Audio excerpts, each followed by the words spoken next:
दोस्तों, क्या होगा जब अपने ही अपनों के खिलाफ खड़े हो जाएं? क्या होगा जब अपनी ही पार्टी के खिलाफ कट्टर समर्थक खड़े हो जाएं और सिर्फ बात अपनों तक सीमित रहे तो भी एक बार को चल जाए, लेकिन ऐसे हालात में जब विपक्षी पार्टियां भी चूड़ी टाइट करनी शुरू कर दे तब सत्ता पक्ष का क्या होगा आप ये बखूबी जानते हैं।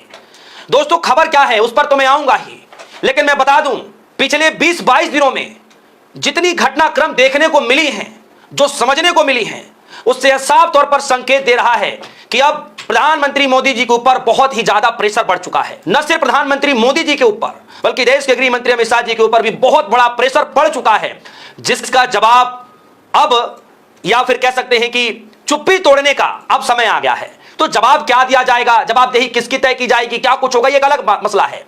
अब मैं आपको उस खबर पर लेकर के चलता हूं कि कैसे अपने ही अपनों के खिलाफ बगावत शुरू कर दिए हैं, या फिर बीजेपी के ही कट्टर समर्थक, मोदी जी को ही चाहने वाले आज लाखों की तादाद में सड़कों पर उतरकर बीजेपी के कोर वोटर बीजेपी के खिलाफ ही शपथ ले रहे हैं, यानी कि वोट ना देने की कसम खा रहे हैं। बात यही सीमित नहीं है, दूसरी तरफ राहुल गांधी एक बार फिर से बड़ा खुलासा करने जा रहे हैं। तो क्या खुलासा करने जा रहे हैं, कहां पर उनका प्रोग्राम है, सब कुछ मैं आपको इस खबर में बतलाने जा रहा हूं। दोस्तों, यूजीसी के लिए एक तरफ हमने देखा कि उसको लागू कराने के लिए विरोध प्रदर्शन चला, कई दिनों तक चला, सड़कों पर लाखों की तादाद में लोग उतर पड़े, सरकार को मानना पड़ा। और जब सरकार मान गई तो यूजीसी के खिलाफ अब बीजेपी के कट्टर समर्थक सड़क पर उतर गए हैं, कह रहे हैं कि भैया हम कसम खाते हैं, जितने भी देवी देवता हम कसम खाते हैं कि हम बीजेपी को किसी भी चुनाव में, चाहे नगर निगम का ही चुनाव क्यों ना, नगर पालिका का ही चुनाव क्यों ना हो, पंचायती का ही चुनाव क्यों ना हो, हम किसी भी चुनाव में बीजेपी के एक भी कैंडिडेट को वोट नहीं देंगे। यह खबर मैं ऑलरेडी बता चुका हूं, लेकिन फिर भी मैं आपको जानकारी के लिए बता दूं कि आज घटनाक्रम पिछले 20-22 दिनों में जिस तरीके से बदले हैं, जो प्रेशर बढ़ रहा है मोदी जी के ऊपर, वो मैं आपको बता रहा हूं। और घटनाक्रम कैसे बदले हैं? घटनाक्रम बदला राम मंदिर में चंदा चोरी को लेकर के, घटनाक्रम बदला पेपर लीक मसले को लेकर के, घटनाक्रम बदला केंद्र शिक्षा मंत्री धर्मेंद्र प्रधान के इस्तीफे को लेकर के। घटनाक्रम कैसे बदल रहा है आप देखिए। अब घटनाक्रम जो है E20 को लेकर के बदल रहा है, और अब अपनों ने ही, यानी बीजेपी के समर्थकों ने ही बगावत करनी शुरू कर दी है और सीधे कसम खाते हुए कह रहे हैं कि हम इस बार या किसी भी चुनाव में बीजेपी को समर्थन नहीं करेंगे, चाहे कुछ भी हो जाए। यहां तक कि जिस लड़की ने अपशब्द भाषा का इस्तेमाल किया, जिसके बाद उस लड़की को ट्रोल किया गया, उस लड़की के भी समर्थन में बीजेपी के कोर वोटर उतर पड़े कि आप इस लड़की को ट्रोल तो कर रहे हैं, लेकिन आप उन लोगों को क्या कहेंगे जो बिल्किस बानो के साथ जो हुआ और उनके आरोपियों को, उनके जो जेल से रिहा किया जाता है, उनको फूल माला पहनाकर आप सम्मान करते हैं, उनको लेकर के आपने कभी ट्रोलिंग नहीं की। महिला पहलवानों के ऊपर, महिला पहलवानों ने जिनके ऊपर आरोप लगाए, ऐसी ऐसी घटनाक्रम सामने आई, तब आपने कोई ट्रोलिंग नहीं की। कहां थी वो ट्रोलिंग आर्मी?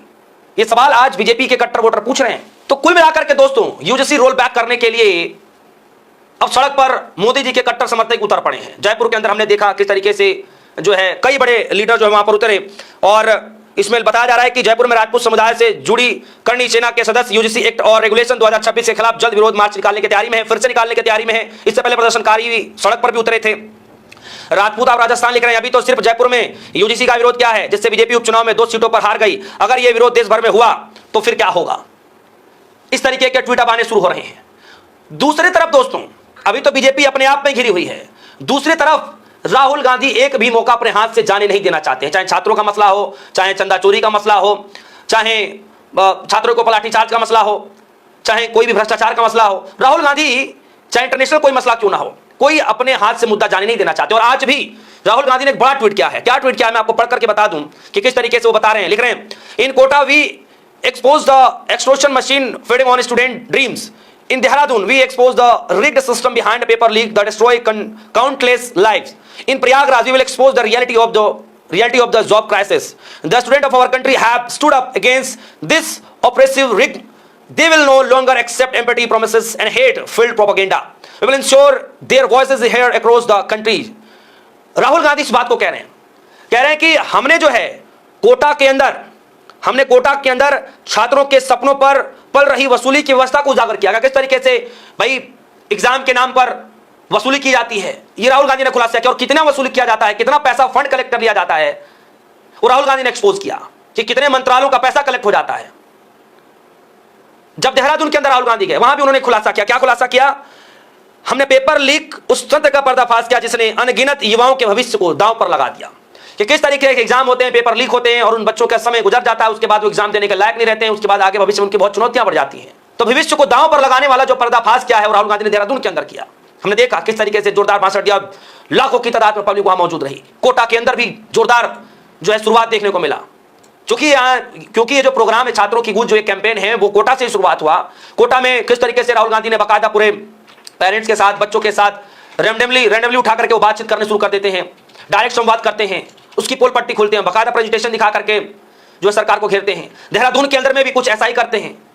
उन परिजनों को भी लेकर के चले आते राहुल गांधी जो आज इस दुनिया में नहीं है, उनके बच्चे आज इस दुनिया में नहीं, ऐसे परिजनों को भी राहुल गांधी मंच पर बुलाते हैं, उनसे बातचीत करते हैं कि उन परिजनों के दिल पर क्या गुजर रहा है। सिर्फ बच्चे ही नहीं, जब बच्चे सक्सेस नहीं होते हैं तो उनके पेरेंट्स, उनके बच्चों, उनके जो पिता हैं, माँ हैं, उनके घर वाले हैं, उनके ऊपर क्या गुजरता है, राहुल गांधी ने भी बताया। और अब इलाहाबाद के अंदर, प्रयागराज के अंदर राहुल गांधी बड़ा खुलासा करने जा रहे हैं, और वो खुलासा किस तरीके से करेंगे, क्या कुछ होगा, ये तो आने वाला वक्त बताएगा। फिलहाल राहुल गांधी पूरी तैयारियों में जुट चुके हैं, आने वाले वक्त पर क्या कुछ होगा, कैसे होगा, ये तो आने वाला वक्त बताएगा। फिलहाल खबर यही है, प्रधानमंत्री मोदी जी को पर प्रेशर लगातार बढ़ता जा रहा है। आपकी राय क्या है? आपको जो भी राय होगी कमेंट सेक्शन में जाएगा, अपनी राय रखिएगा। फिलहाल के लिए दीजिए इजाजत, देखते रहिए सुनिए। धन्यवाद।